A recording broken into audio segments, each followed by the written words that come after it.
warahmatullahi wabarakatuh. Waalaikumsalam warahmatullahi wabarakatuh. Selamat pagi semuanya. Selamat datang di mata kuliah strategi pembelajaran yang akan kita laksanakan pada pagi hari ini. Sebelumnya saya ingin bertanya, apakah dari kalian ada yang nggak bisa membaca? Gak ada, Pak. Masih sudah bisa membaca semua dong? Karena kalian ya udah sekolah meningkat atas, nggak mungkin kalian nggak bisa ini. Tapi mungkin ada kejadiannya seperti teman saya dahulu, dia sudah SMA tapi tidak bisa membaca.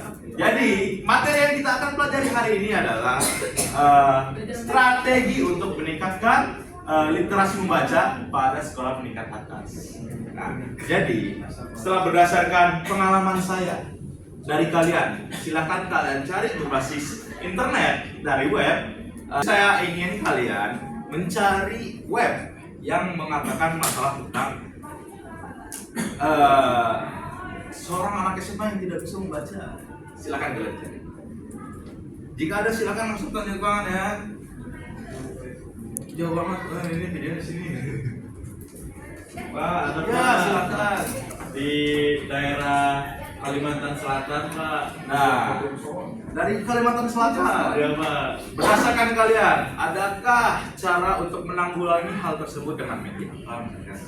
Untuk meningkatkan minat baca seseorang? ABC, Pak. Buku ABC boleh. Video, Pak, video. Video sebenarnya paling, kalau menurut saya yang paling memasukkan itu menggunakan audiovisual. Seperti apa? Contohnya kita nonton Upin Ipin deh. Ya, ya. Nah, nonton Upin Ipin, pasti kalian ngelihat, misalnya episodenya lagi berlanjut nih. Gua tahu nih, ini mau kemana nih, ininya jalannya udah tahu. Jadi, yang paling efektif untuk melakukan, untuk meningkatkan minat membaca seseorang itu atau menghafal juga itu dengan menggunakan cara audio visual. Nah, mungkin itu saja buat hari ini. Terima kasih. Wassalamualaikum warahmatullahi wabarakatuh. Oke. Assalamualaikum warahmatullahi wabarakatuh. Waalaikumsalam warahmatullahi wabarakatuh. Selamat pagi anak-anak. Kali ini kita akan membahas tentang media alternatif dan juga terbarukan. Mungkin kalian sudah tahu media tentang papan tulis dan juga spidol itu metode yang konvensional dan pasti kalian akan bosan dengan metode ini ya. Nah, karena media pembelajaran itu banyak, saya akan membagi kelompok, mungkin 2 aja deh cukup. Kira-kira media apa yang cocok untuk dilakukan dalam proses pembelajaran? Pembagian kelompok dimulai dari sekarang. Kelompok 1, ada yang mau? Maksudnya media apa sih yang sekiranya bisa menggantikan Apatus dan Spidol ini? HP, Pak. Kenapa HP? Karena di sini banyak informasi yang dibutuhin, Pak. Oke, bagus. Dari kelompok 2, apakah ada? Kertas. Kertas. Kenapa kertas? Karena bisa ditulis, Pak. Oke, bagus. Jadi teman-teman, emang media pembelajaran itu banyak sekali ya kan, mulai dari Betul, Pak. HP, mungkin dari presentasi juga bisa, dan atau animasi juga bisa. Jadi terima kasih atas partisipasi kalian. Pembelajaran ini cukup sampai sini aja dan kita tepuk tangan untuk hari ini.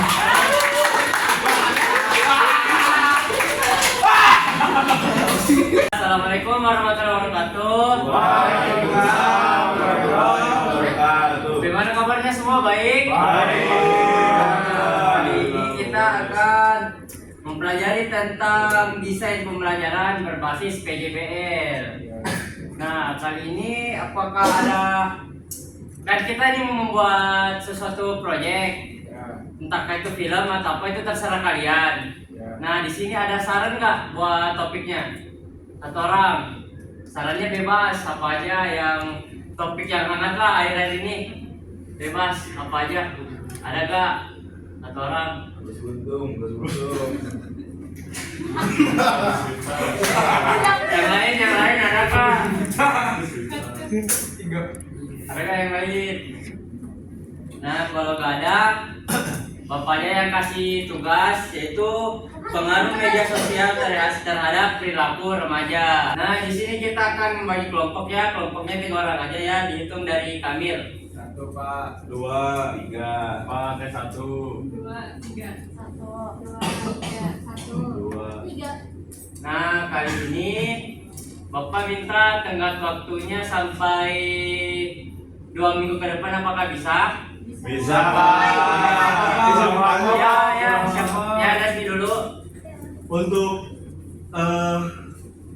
sistematisnya itu harus seperti apa gitu Pak?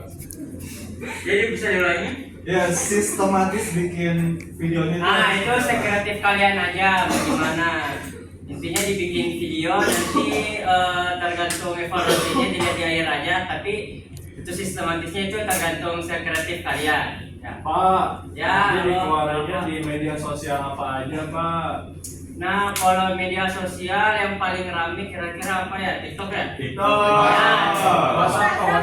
WhatsApp kayaknya nggak perlu ya. Ya TikTok aja sama Instagram kalau boleh. Semua akunnya nggak boleh ada di privat. Nah, jadi dibuka masing-masing dan di post di akunnya masing-masing. Nah, Waktunya masalah berapa menit Pak? Waktunya berapa menit? waktunya 1 sampai 5 menit aja, nggak boleh, nggak usah panjang-panjang. Minimal 3, maksimal 5. Oke. Kalau FYP dapatnya lebih nggak Pak? Kalau FYP dapat nilai A. Oke Pak. Masih ada yang mau nanya? Minimal viewersnya berapa Pak? Ya, udah. Masih ada yang mau nanya gak? Udah gak ada ya? Ya, sekian. Wassalamualaikum warahmatullahi wabarakatuh. Waalaikumsalam warahmatullahi wabarakatuh. Assalamualaikum warahmatullahi wabarakatuh. Waalaikumsalam warahmatullahi wabarakatuh. Selamat pagi semuanya. Pagi Pak. Dan ada yang gak masuk gak? Asraf Pak. Serap. Kenapa dia? Tidur Pak, tidur. Tidur. Ya udah ya udah. Jadi nanti dibangunin ya. Tadi telepon. Nah sekarang kita akan belajar tentang eco friendly. Ada yang tahu eco friendly itu apa? Ramah lingkungan Pak. Nah salah satunya itu. Jadi eco friendly itu merujuk pada produk, praktik dan kebiasaan yang tidak merusak lingkungan. Nah kalian belajar ini untuk melaksanakan proyek yang berfokus pada isu lingkungan. Nah, kalian ada ide nggak untuk proyek ini kita mau ngebuat apa? Pak, bikin kampas dari kertas bekas Pak. Oh ya, terus ada lagi? Oh boleh, satu lagi ada apa? Saya Pak, tas dari bekas kopi Pak. Cabang kopi. Ya, terus ada lagi nggak idenya? Itu apa sih? Apa? Bingkai. Kemasan minyak dijadiin buat tabungan juga Pak. Gitu. Oh boleh. Nanti kita gabung dulu ya idenya. Kampung. Iya Pak. Tadi apa aja? Kanvas Pak dari kertas bekas. Kanvas. Terus Kanvas, lukis. pot. Ada lagi nggak? Apalagi tadi? Tas Pak, tas. Tas. Tas plastik. Ya. Baju Pak. Nah, di sini 4 pensil boleh.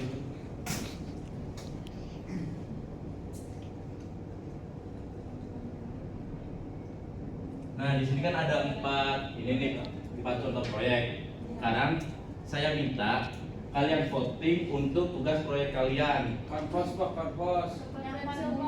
Nah, kita hitung dulu ya. Kanvas angkat tangan. Gak ada Pak, gak ada. Nggak ada ya. Untuk pot bunga. Ayo Pak, saya. Pak. 1, 2, 3, 4, 5, 6, 7, 8, 9 orang. Semua ngasih Pak. Tas plastik Saya Pak. 1 orang. Untuk 4 pensil Saya Pak. 2 orang. Nah, karena yang paling banyak voting pot bunga, maka kita akan ngebuat pot bunga. Nah, tugasnya ini 1 minggu ya. Jadi minggu depan harus sudah jadi pot bunganya dari bahan yang tidak terpakai. Mungkin itu saja ya yang bisa Bapak sampaikan. Ingat tugasnya. Sekian. Wassalamualaikum warahmatullahi wabarakatuh. Saya Pak. Assalamualaikum warahmatullahi wabarakatuh. Waalaikumsalam warahmatullahi wabarakatuh. Gimana kabarnya hari ini? Baik. Sehat, alhamdulillah. Hari ini kita bakal belajar pelajaran ekonomi mengenai materi perdagangan internasional. Nah, perdagangan internasional itu apa sih? Ada yang tahu nggak? Perdagangan antar negara Bu. Wah, betul kan? Ekspor impor Bu. Wah, betul. Nah, jadi perdagangan internasional itu adalah perdagangan yang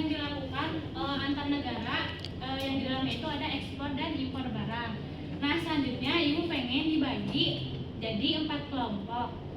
Dihitung dulu ya dari sini. 1, 2, 3, 4, 5, 2. 3, 4.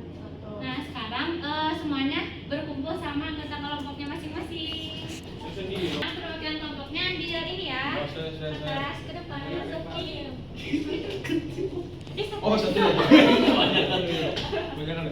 Nah, oke kan dilihat dari kertasnya itu ada negara-negara yang termasuk negara agraria, industri. Nah sekarang kalian cari apa aja yang termasuk ke dalam negara-negara tersebut. Terus cari juga kelebihan sama kekurangan sumber daya dari negara tersebut apa aja.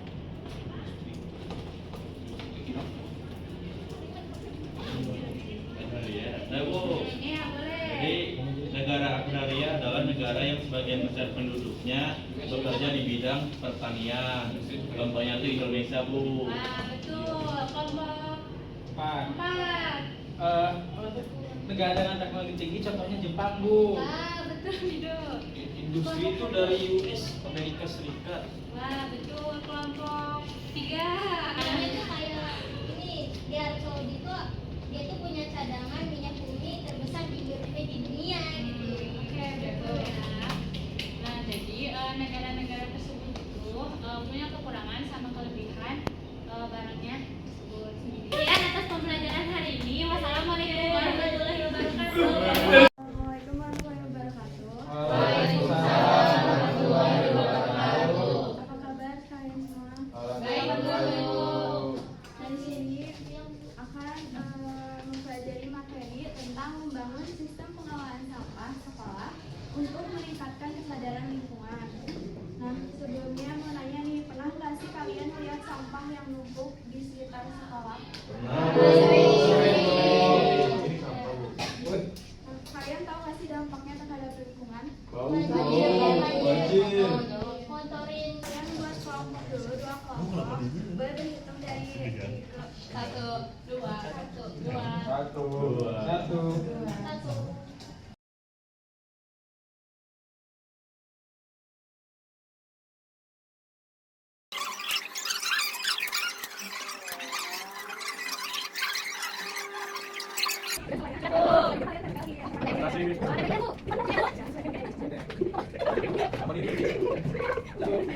Di sini saya akan menjelaskan tentang SWOT dari apa nih pengolahan sampah di sekolah ya teman-teman. Oke, di sini ada kelemahannya, jadi kita kurangnya kesadaran akan kebersihan ya teman-teman, akan sadarnya membuang sampah pada tempatnya. Lanjut ini kekuatannya itu kita bisa meningkatkan ya kebersihan ataupun keaslian dari lingkungan sekolah itu sendiri. Terus ada ini kelebihan, lingkungan menjadi bersih, sampah dan mudah terurai. Oke, terurai. Mungkin yang dimaksud kita lebih ke sampah organik ya teman-teman, yang mudah terurai seperti sampah buah-buahan, sampah buah-buahan, terus sampah dari daun ya teman-teman. Langsung ada ini tantangannya itu kita kurangnya kesadaran akan pentingnya kebersihan teman-teman. Lanjut ada udah sekian dari kelompok 1. Terima kasih. Nah, di sini saya perwakilan dari kelompok 2 akan menjelaskan apa itu SWOT tentang pengolahan sampah ya. Nah, di sini kekuatannya yaitu adanya kesadaran lingkungan dan dukungan kebijakan sekolah. Nah, yang keduanya kekurangannya itu ada fasilitas terbuka. Assalamualaikum warahmatullahi wabarakatuh. Waalaikumsalam warahmatullahi wabarakatuh. Bagaimana kabarnya hari ini anak-anak? Baik. Kita langsung mulai belajar aja ya. Jadi hari ini itu kita akan belajar tentang sesuatu hal yang sangat relevan dalam sekarang, yaitu literasi digital. Ada yang tahu apa itu literasi digital? Ayo, Rifki dulu. Literasi tapi melalui digital kayak HP, laptop gitu. Literasi lewat internet, Bu. Literasi digital itu adalah bagaimana kita mengolah atau menggunakan teknologi untuk mencari informasi atau hal yang lainnya. Nah, di sini Ibu minta bikin kelompok yang udah dapat nomornya kumpul strategi ya, jadi dorong ke belakang terus bikin kayak fishbowl gitu, muter. Kelompok ini kelompok berapa? Kelompok 1 cari konsep dasar tentang literasi digital, dan ini cari tantangan dari literasi digital. Jadi bisa boleh pakai ini ya, pakai HP boleh. Bu, Boleh. kemampuan untuk mengakses, mengelola, menganalisis dan mengevaluasi informasi secara kritis menggunakan teknologi digital. Terus prinsipnya itu pemahaman, saling ketergantungan, faktor sosial dan juga kurasi, Bu. Gimana kalau tantangannya? Baik Bu, izin menjawab ya. Yang pertama ini akses teknologinya nggak merata Bu. Jadi di beberapa daerah ada akses teknologi yang tidak bisa digunakan seperti daerah pegunungan ataupun daerah-daerah terpencil Bu. Lalu juga kualitas dari kontennya yang meragukan. Jadi ditakutkan ada hoax yang tersebar. Jadi dari belajar kayak gini udah dapet informasi tentang konsep dasar sama tantangannya. Nah, ada yang mau ngasih pesan-pesan dengan pelajaran hari ini? Kesannya seru, kesannya Kalau dari sini? Ya, Bu. Mungkin pesan dari saya sangat seru ya pembelajaran hari ini, dapat inspirasi baru tentang metode baru yang tidak itu saja ya, bisa kelompok, diskusi kelompok, dan pesannya dari saya semoga kita bisa lebih peka lagi tentang literasi digital. Terima kasih atas kerja kerasnya. Assalamualaikum warahmatullahi wabarakatuh. Assalamualaikum warahmatullahi wabarakatuh. Waalaikumsalam warahmatullahi wabarakatuh. Selamat pagi. Pagi Bu. Gimana kabarnya hari ini? Baik. Semalam gadang atau enggak? Bu, sampai jam 3 Bu. Ngapain aja tuh? Main game Bu. Masya Allah. Masya Allah. Di sini tuh saya akan mengajarkan tentang langkah sederhana untuk menyusun RPP berbasis blended learning. Nah, di sini tuh ada yang tahu nggak sih apa itu blended learning? Ada yang bisa menjelaskan? blended learning adalah pembelajaran campuran Bu, bisa di online atau offline. Ada yang lain Ya, buat Bu. nambahin apa? Blended learning itu 2 metode dijadiin satu Bu. Masih sebelumnya di sini ada yang udah paham tentang bikin RPP enggak? Atau langkah-langkahnya itu? Video tahu betul Bu. Wah, video boleh dijelaskan sedikit? Langkah-langkahnya adalah pertama menentukan kompetensi siswa dulu, habis itu lanjut ke langkah-langkah mulai dari pendahuluan, materi intinya, lalu penutupan, lalu juga ada penilaian. Kurang lebih seperti itu Bu. Berarti 80% kalian tuh udah tau lah ya penyusunan gitu ya tentang RPP. Nah, sedikit menjelaskan apa itu tentang langkah-langkah sederhananya ya. Nah, itu kan kita tuh pakainya blended learning. Jadi kita pahami dulu tuh si materi yang kita akan di dalam RPP tersebut. Nah, yang kedua, identifikasi kompetensi dasar. Nah, itu tuh bisa diambil dari silabus mata pelajaran. Dan terus tuh yang keduanya tuh bisa dicapai atau selanjutnya tuh di sini kita tuh akan menentukan media yang akan kita pakai. Contohnya tuh Classroom, Zoom, atau YouTube atau yang lain. Yang keempat, langkahnya tuh kita tuh harus merumuskan tujuan pembelajaran kita. Misalkan siswa mampu memahami konsep sistem pernapasan melalui video pembelajaran. Nah, yang kelima, ini yang lebih penting gitu, rancang langkah-langkah kegiatannya. Jadi apa yang akan kita pelajari gitu. Yang pertama kita tuh pastinya pendahuluan dulu dong. Nah, itu. Terus habis pendahuluan, kegiatan inti. Kegiatan inti tuh kayak misalkan materi yang tadi sudah kita rangkum gitu. Nah, yang ketiga tuh penutupan. Nah, yang terakhir ini penyusunan nilai atau remedial. Maksudnya kan kayak kita tuh penilaian terhadap apresiasi.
mata kuliah strategi pembelajaran dengan topik apa sih manfaat PJBL dan teknologi dalam kehidupan sehari-hari.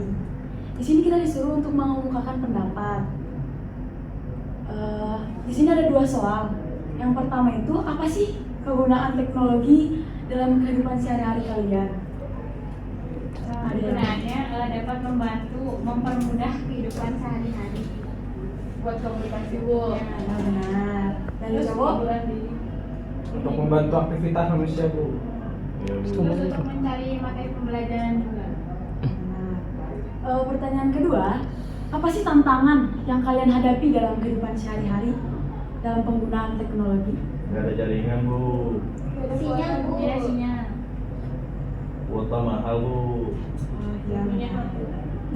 Siapa yang dapat menyimpulkan apa sih kegunaan teknologi dalam kehidupan sehari-hari?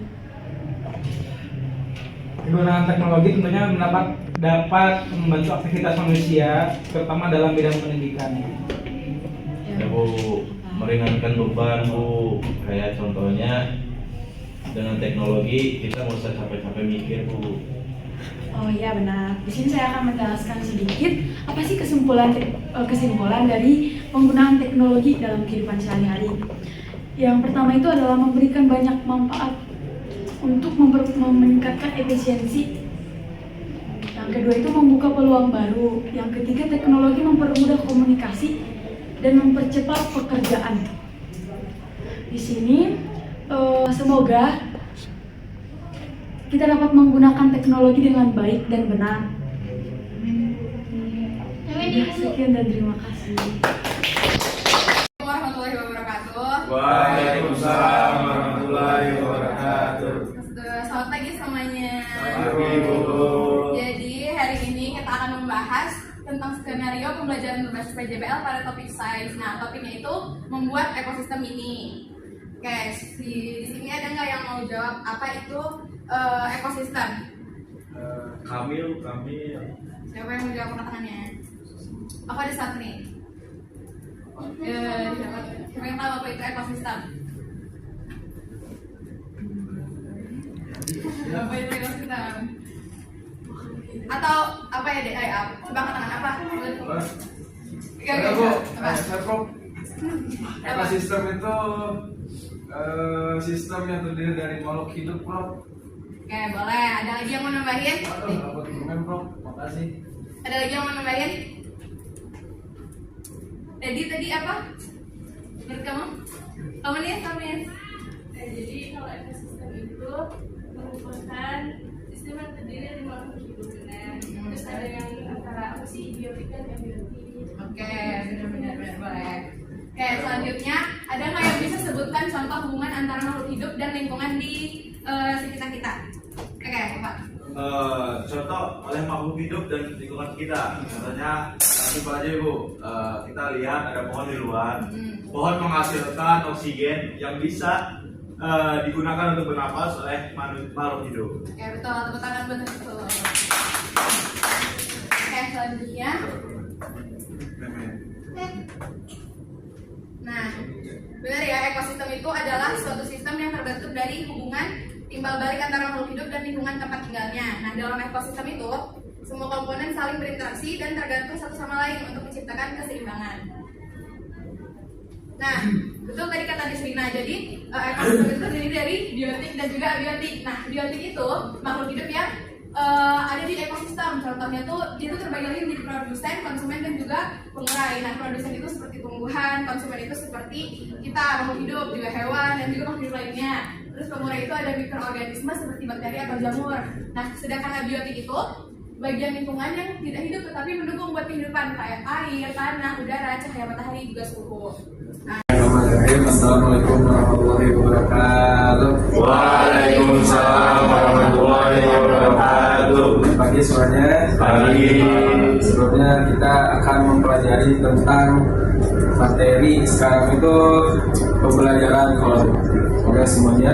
Jadi di sini saya akan berbagi menjadi 2 kelompok ya. Jadi kita sekarang akan membuat topik tentang efektif atau tidaknya pembelajaran kolaboratif. Di sini saya akan membagi kubu ini sebagai yang pro.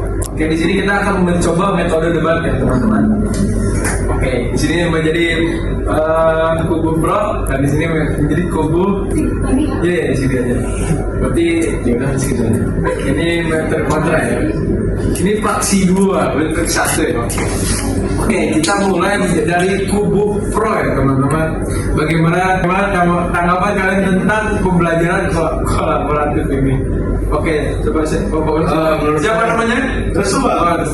Linknya 240391. Nah, lanjut. menurut saya Pak, kalau pembelajaran kolaboratif ini sangat bermanfaat. Karena apa? Karena kita bisa belajar melalui pendapat orang lain. Oh, betul. Jadi kan kita kan mempunyai pendapat yang berbeda-beda. Jadi dengan adanya pembelajaran kolaboratif ini, kita bisa mengambil pandangan dari orang yang lain dan tidak mempertahankan pandangan yang menurut kita benar. Terima kasih Pak. Ya, terima kasih atas jawabannya. Oke teman-teman, tidak boleh diperkenalkan melihat HP ya sebelumnya. Oke, dari pro dan kontra bagaimana tanggapannya? Coba siapapun angkat tangannya. Hitungan 10. Oh iya pun. Ya siapa namanya? Indonesia 2041. Ya, boleh aja. Dari Bandung. Enggak. Kalau menurut saya, kan pasti setiap orang itu ada yang malas, ada yang enggak. Kalau misalnya di kolaboratif itu, yang malas itu malah jadi menghambat bagi orang-orang yang lain. Jadi ya enggak efektif. Oke, ini ada tanggapan. Oke, bagi ya. Oke, selanjutnya saya akan melanjutkan ke langkah survei atau minat kebutuhan kalian. Kebutuhan kaliannya saya akan menanyakan satu-satu kepada Anda terlebih dahulu. Bagaimana tanggapan Anda tentang kolaboratif ini? Siapa namanya? Saya Zaki ya. Tanggapan Anda tentang kolaboratif ini? Menurut Anda itu perlu atau tidak? Saya sih perlu saja.